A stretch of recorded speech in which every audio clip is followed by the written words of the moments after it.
पवईमधल्या या ओलीस नाट्यादरम्यान ओलीस ठेवल्या गेलेल्या 17 लहान मुलांचा एका आजींनी जीव वाचवला। मंगल जगन्नाथ पाटणकर असं या आजींचं नाव आहे।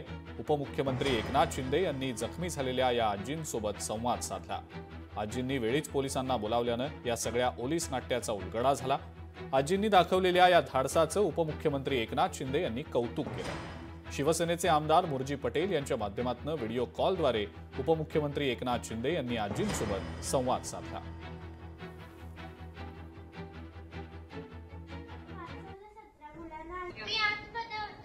तू तिकडे होती आतमध्ये? अरे अच्छा अच्छा। हाँ हाँ हाँ आजीने आपल्या बोला 17 मुलं होती ना, त्याच्यात ही पण होती। Okay okay.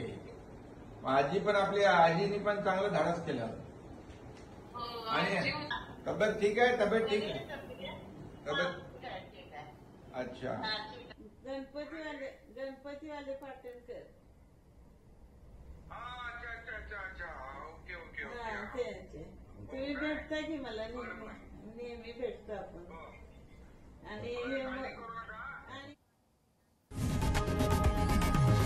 लोकशाही मराठी ऐका, पहा, जागरूक रहा।